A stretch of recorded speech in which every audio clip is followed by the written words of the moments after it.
কিছু লোক এক শায়েখ ফোন দিয়ে বলছে একটু প্রশংসা করেন তার।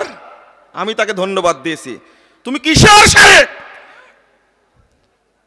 তুমি শায়েখ না, তুমি সালাফি না, তুমি হলো জিলাপি আর সালাকি। তুমি এইরকম একটা ভণ্ড তাজা শয়তান, টেরা শয়তানকে কোন শায়েখ ধন্যবাদ দিতে পারে না।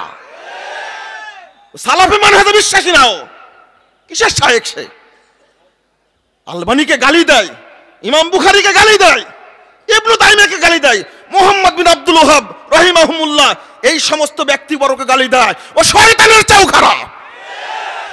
তোমার ক্ষণ ঘনিয়ে আসছে ইনশাআল্লাহ। তোমার একটু লজ্জা করা উচিত। অস্ত্র শস্ত্র সজ্জিত ব্রিটিশ বাহিনী 190 বছর রাজত্ব করেছে উপমহাদেশে। আহলে হাদিস উলামায়ে কেরামের তাওহীদ হুঙ্কারের কারণে 7 সমুদ্র 13 যদি পার হয়ে রেখে দেশ থেকে চলে গেছে অপবিত্র ইংরেজরা। তোমাকে তাড়া করতে বেশি দেরি লাগবে না ইনশাআল্লাহ। তোমার বাপ দাদা ইন্ডিয়ায় টিকতে পারেনি, বাংলাদেশের মানুষের কাছে ভিক্ষা করে খেয়ে তুমি ভিন দেশের মানুষ হয়ে বাংলাদেশের আহলে হাদিসদের বিরুদ্ধে কথা বলবে। আগামী দিনে তোমার এই স্থান বাংলাদেশে হবে না ইনশাআল্লাহ। তুমি চিনো আহলে হাদিসদেরকে, তোমার চিনার জন্য 300 বছর সময় লাগবে, 300 বছর সময় লাগবে।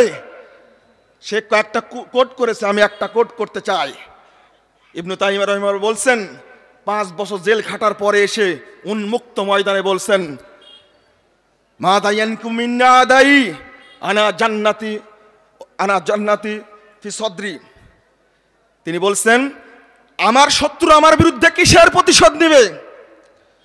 আমার জান্নাত আমারই বক্ষে আছে। কতলি শাহাদা, আমাকে হত্যা করলে আমি শাহাদত বরণ করব। ওয়ানাফি ইসিয়াহা, আমাকে যদি দেশ থেকে বের করে দেওয়া হয় আমি ভ্রমণের উদ্দেশ্যে বেরিয়ে যাব। ওয়াসিজনি খুলুয়া, আর আমাকে যদি জেলখানায় রাখা হয় আমি জেলে বসে নির্জন গবেষণা করব। শত্রুরা কিসের প্রতিশোধ নেবে আমার? যারা ইবনে তাইমিয়ার সেনাবাহিনী, যারা মুহাম্মদ সাল্লাল্লাহু আলাইহি ওয়াসাল্লামের সেনাবাহিনী, সাহাবায়ে কেরামের সেনাবাহিনী, তুমি তাদেরকে জেলের ভয় দেখাতে চাও, তুমি তাদেরকে ফাঁসির ভয় দেখাতে চাও। ফাঁসির কাস্টে চড়াই উপমহাদেশের স্বাধীনতা আহলে হাদিসরাই নিয়ে আসছে। তুমি আহলে হাদিসের বিরুদ্ধে কথা বলো, ডক্টর আব্দুল ফারুককে লাগবে না। আহলে হাদিস তরুণরাই আছে, তোমাকে ঝাঁটাপিটা করার জন্য রেডি আছে ইনশাআল্লাহ। তুমি অপেক্ষায় থাকো। আজকে কেউ খারেজি মানহাজে চলছে আর কেউ লা মানহাজি। যারা কোনো মানহাজ নাই তারা কি লা মানহাজি। এরা আমাদেরকে বলে লা মাযহাবি, ভালো। আর তারা কি লা মানহাজি। কথা বুঝতে পারছেন? তাদের কোনো মানহাজি নাই। এই জন্য আমাদের আহলে হাদিস চেতনা সম্পন্ন।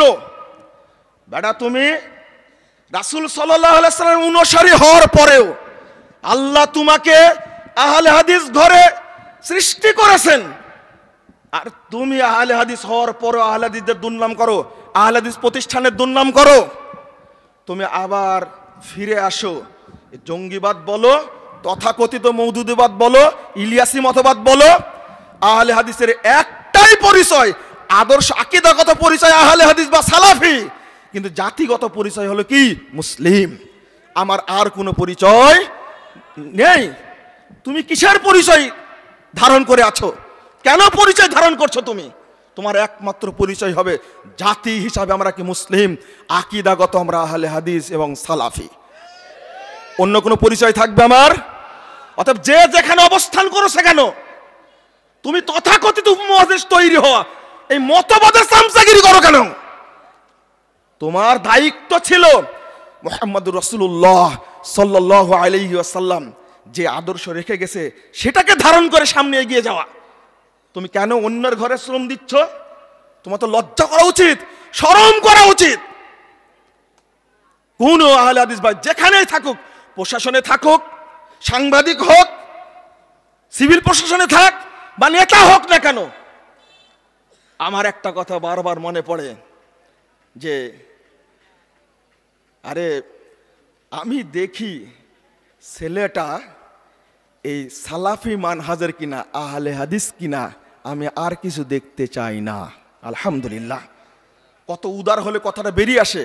আমি নাম বলছি না। আল্লাহ রাব্বুল আলামিন যেন আমাদের সবাইকে কবুল করেন। সর্বত্র দাওয়াত পৌঁছে দিতে হবে ইনশাআল্লাহ। আমার তরুণ ছেলেরা শিক্ষা অর্জন করবে সর্বক্ষেত্রে, সব দিক থেকে লড়তে হবে, সব মতবাদের বিরুদ্ধে লড়তে হবে। এই রকম প্রস্তুতি নিয়ে সামনে এগিয়ে যেতে হবে ইনশাআল্লাহ। আল্লাহ তুমি আমাদেরকে কবুল করো, আমিন ইয়া রাব্বাল আলামিন।